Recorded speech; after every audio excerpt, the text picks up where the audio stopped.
ខ្ញុំនឹងទៅដល់ផ្ទះម៉ាក់អញ្ចឹងពេលបិទហាងហើយកុំភ្លេចមកយកខ្ញុំផងថាម៉េចទិញស្អីមកអញ្ចឹងហ៎ថ្នាំមកបាត់សង្វារមែនទេខ្ញុំមិនដែលសូម្បីតែលឺផងហើយទៅរករបស់បែបហ្នឹងនៅឯណាទៅវាជារបស់ដែរ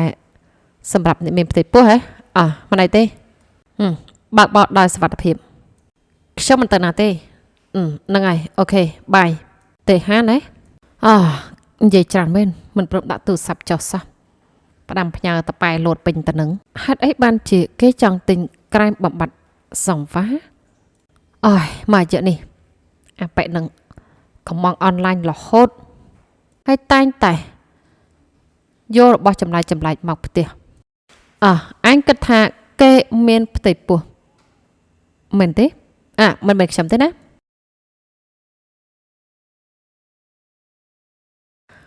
ដូចយន្ត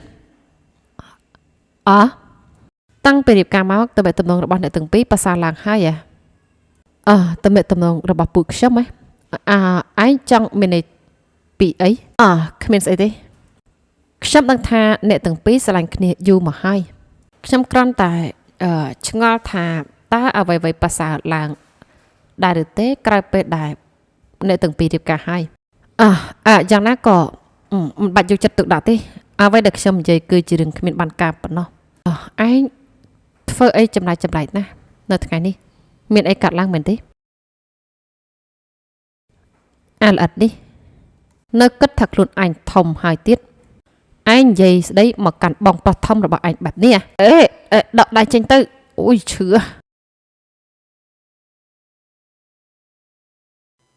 វាមិនអីទេបើសិនបើគ្រូពេទ្យទាំងអស់កំពុងប្រជុំឯងគួរទៅកុំបារម្ភពីខ្ញុំវាជារឿងល្អទេប្រសិនបើអ្វីមានភាពប្រសើរឡើងជាមួយដៃគូរបស់ឯងគួរទៅនៅលើពពកចន្ទទី9ទៅហើយតើមានអ្វីកាត់ឡើងតើឯងអាចគ្រាន់តែបិទមាត់បានទេ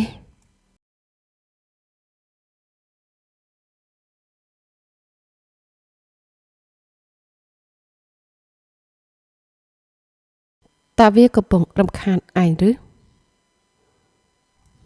ចង់ឲ្យខ្ញុំទៅប្រាប់ម៉ាស៊ីននោះឲ្យឯងទេ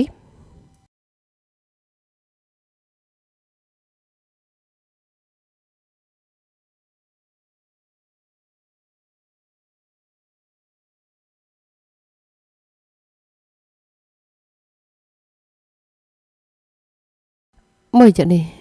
យ៉ាងម៉េចហ្នឹងមានអ្វីមួយរំខាននៅកន្លែងធ្វើការមែនទេ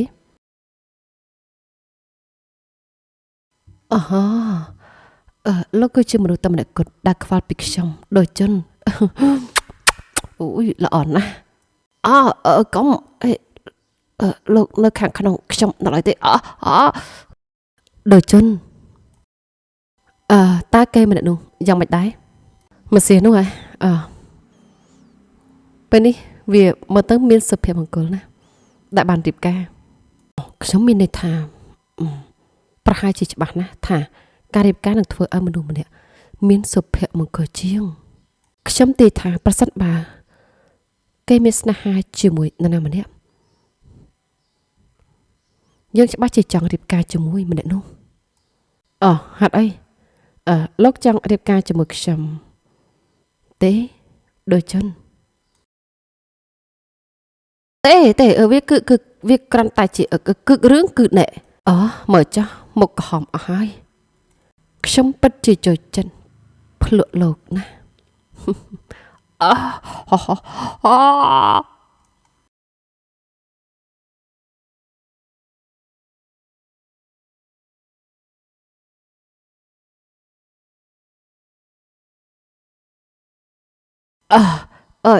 ឆ្លើយណែ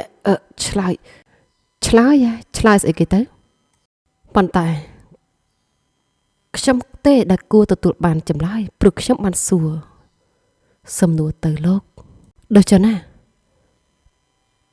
តើចង់រៀបការជាមួយខ្ញុំទេបាទតើរៀបការពិតជារឿងសំខាន់ណាស់មែនទេ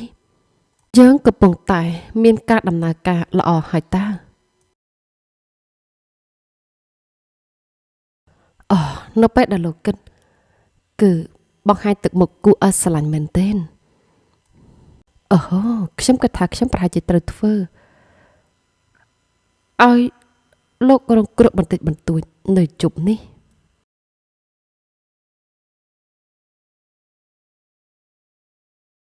ហេតុអីបានជាពិបាកចិត្តម្ល៉េះលោកគឺជាអ្នកដែលធ្វើឲ្យរឿងនោះវាវែងឆ្ងាយបែបនេះយើងទៅតែចាប់ផ្ដើមចេញទៅក្រៅវាមិនដូចជាយើងត្រូវរៀបការទេហេតុអ្វីបានជាខ្ញុំនឹងនិយាយដូចនេះជាអញ្ចឹងល្អណាស់គេចង់ឲ្យវាទៅច្បាប់នោះប៉ុន្តែ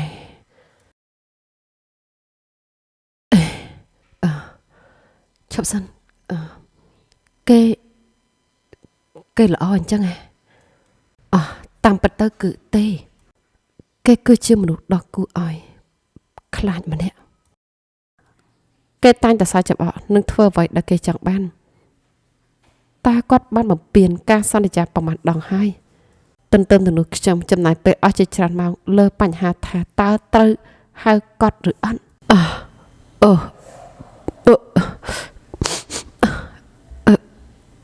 ឈប់យំតើអ្នកណាទៀតទទួលជោគដេតយ៉ាងធន់ធ្ងរដូចជាខ្ញុំមិនថាខ្ញុំធ្វើអ្វីក៏គ្មានអ្វីធ្វើចិត្តខ្ញុំស្រួលដែរ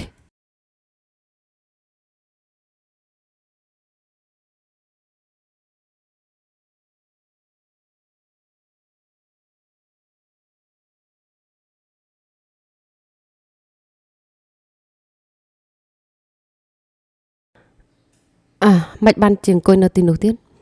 មានអីចង់និយាយជាមួយខ្ញុំមែនទេទុកឲ្យខ្ញុំនៅម្នាក់ឯងទៅសូមវ៉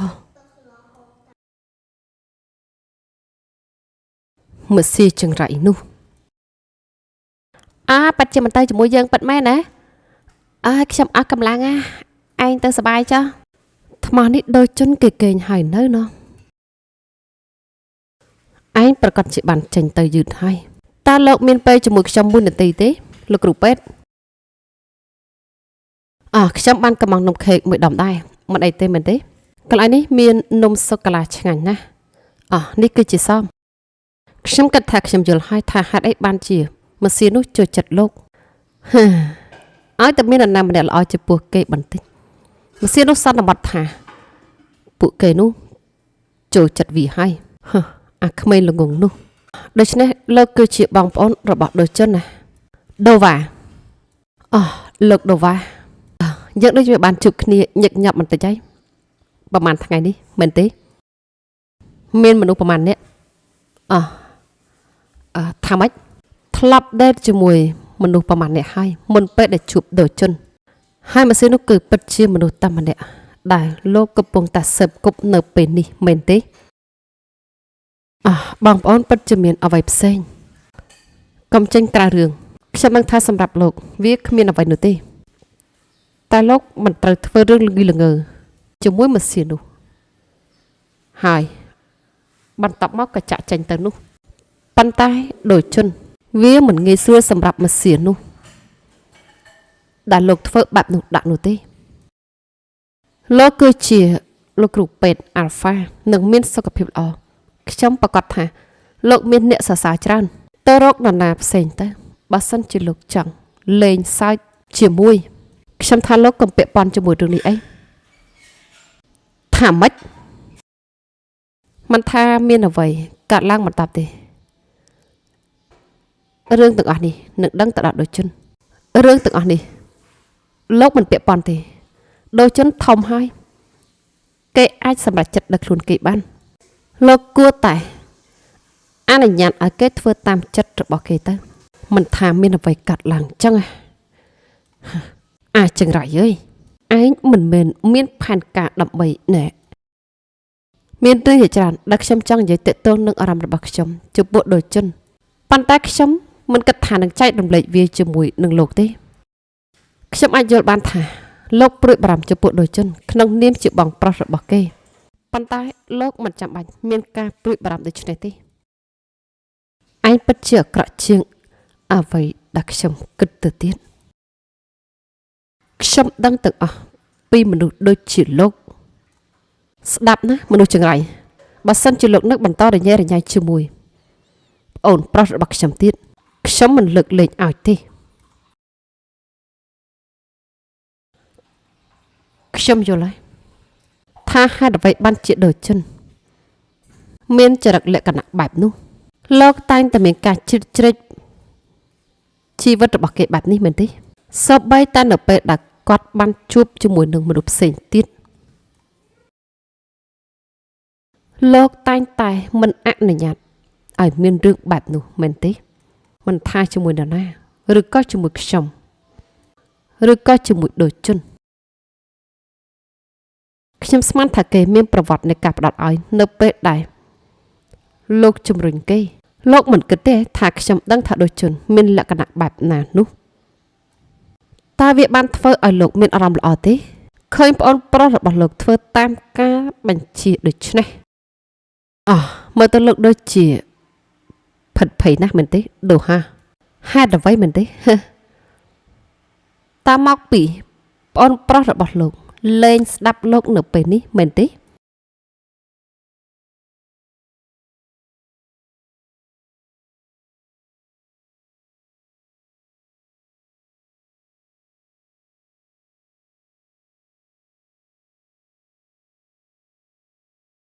ដូចចឹងណាហ្នឹងហើយខ្ញុំចេញពីធ្វើការហើយហេតុអីបានជានៅមិនតាន់គេងទៀតបានធ្វើស្អីខ្លះដែរថ្ងៃនេះកំពុងញ៉ាំអាហារពេលយប់មែនទេមីមែនទេចាស់យើងធ្វើដំណើរទៅកន្លែងណាទៅថ្ងៃស្អែកនេះហេតុអីបានជាខ្ញុំមានអារម្មណ៍ល្អបែបនេះគ្មានហេតុផលអីទេខ្ញុំគ្រាន់តែសប្បាយចិត្តដែលបានឮសំឡេងរបស់លោកប៉ុណ្ណោះណា